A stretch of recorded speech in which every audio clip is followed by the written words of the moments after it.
Hey everyone, Mr. Sujano here, your source for gaming, tech, emulation, and open source news. Let's get started. Alright, we'll kick things off talking about CrowdStrike. Now, we talked about CrowdStrike the other day, and a lot of the world talked about CrowdStrike the other day, when a piece of code decided to really impact a whole bunch of different Windows systems globally and in a very bad way. Well, it turns out that this was not the first instance of CrowdStrike doing something like that. Apparently here it happened on Linux about a month prior. So when I said it was a bad day for Microsoft and Windows, I wasn't wrong. CrowdStrike caused them a very bad day, and apparently CrowdStrike caused Linux a bad day on June 4th-ish. Furthermore, there was apparently another CrowdStrike issue on Debian Linux back in April, so this seems to be a trend. And on top of that, apparently Rocky Linux also had an issue back in May with CrowdStrike. If you wanted to learn more about this, I'll drop a link to this PC Gamer article in the description below, and I do recommend checking it out. Now, obviously, CrowdStrike's impact to Windows was far more widespread than Linux, and that's probably just due to the sheer popularity of Windows versus Linux. But at the same time here, it makes you wonder about CrowdStrike and all of these applications that are trying to protect the end user. Moving on, and I've got a quick update here for you about the Disney hack we just talked about a few days back. Reportedly, the whole thing happened because of a Trojan horse hidden within BeamNG. For those who may not be aware, BeamNG is a driving game. It's a physics simulator. It's basically a big sandbox where you can do what you want and have a lot of fun with vehicles. You can download mods left, right, and center for a whole bunch of different things. And it turned out this Trojan horse was hidden in one of the mods, so just be careful when you're using BeamNG. And to be honest with you, I'm not certain where this mod was downloaded from, whether it was downloaded right in-game on BeamNG, whether it was downloaded from another place, or what was going on here, but it turns out the mod was the source of this whole thing. Next up, we're talking about a ROM hack that appears to be pretty interesting. It's called Castlemania, and they say conquer familiar regions and enemies in the ultimate retro crossover. The sky darkens, the air grows cold, and with it comes an eerie sense of dread. An uneasy feeling comes over Mario as he bears witness to a castle rise up from beneath the Mushroom Kingdom. Surely this is the work of Count Cupula and his band of misfits. Join Mario in his quest to topple the invaders and restore order in this Castlevania-themed adventure. So Castlemania is a ROM hack of Super Mario World for the SNES. It's got NES-style graphics. You can definitely see the SNES style in here as well, but at the same time, the ROM hack looks really cool. If you wanted to see it in action, I'll drop a link to this video in the description below, and I do recommend checking it out. And I'll drop a link to the ROM hacking page as well so you can learn more about it. Moving on, and we're talking about Capcom and also the shift from physical to digital. So Capcom states that 90% of its sales are now digital, which is a jump from 80% from back in, I think, 2020. So they are increasing their digital presence here, but they say they're not going to stop producing physical games. So while it's obvious in the video game industry that the shift is to digital from physical, at the same time it's nice to see that Capcom is still going physical. And Capcom expects their digital presence to jump from 90 to 93% of sales overall, which isn't really surprising. I mean, Capcom has been pretty accurate in terms of their predictions. So back in 2020, they said 80% of their games were sold digitally, and they were expecting that to jump to 90. And yeah, it jumped to 90, so 93 really isn't that much of a stretch. But moving on, and next up, we're talking about Assassin's Creed Shadows. And Assassin's Creed Shadows has been facing some controversy over some of its decisions.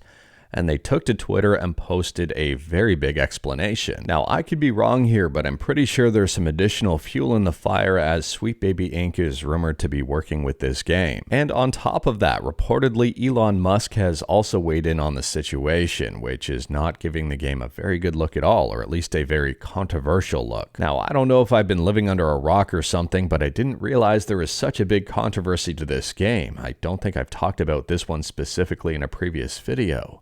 But apparently it's a pretty big controversy, and I guess we're going to have to wait and see what happens from here.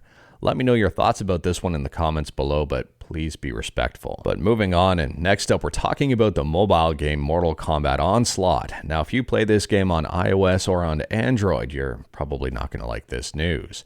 They've announced that Mortal Kombat Onslaught will shut down on October 21st, 2024. This game will be removed from the App Store and Google Play on July 22nd, which is right around the corner. which is yesterday. On top of that, purchases are disabled on August 23rd.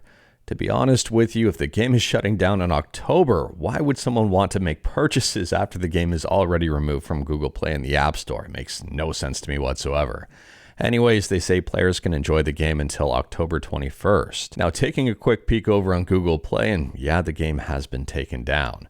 I'm not really surprised about this one considering NRS has recently laid off their entire mobile department. Moving on, and we're shifting from something stopping to something that has started and is rolling along really nicely, and that's Xenia Manager. For those who may not be aware, we talked about this one the other day, and it's a tool to make Xenia emulator a lot easier. You can use it to configure things, install games, and even more. And at the time of filming, version 1.7.0 has just dropped, and this one's got some nice quality of life fixes. For example, now users can select multiple games when adding them. And when adding a game, if it's not found in the list of games, it'll prompt the user if they want to use the default game icon or if they want to search for the game themselves in the list of games. And on top of that, there's some new options in the context menu, and when you update this thing, it'll let you know what exactly has changed. Xenia Manager is 100% free, it's open source, and I'll drop a link to it in the description below. Feel free to check it out. Moving on, and we're talking about some Linux stuff, this time with KaOS or KaOS, or subscribe to Mr. Sujano, or however you want to pronounce it. It's a lean KDE distribution that just got a brand new update. So at the time of filming, KaOS 2024.07 is the latest release. This one's built on KDE Plasma 6.1.3 with KDE Gear 24.05.2.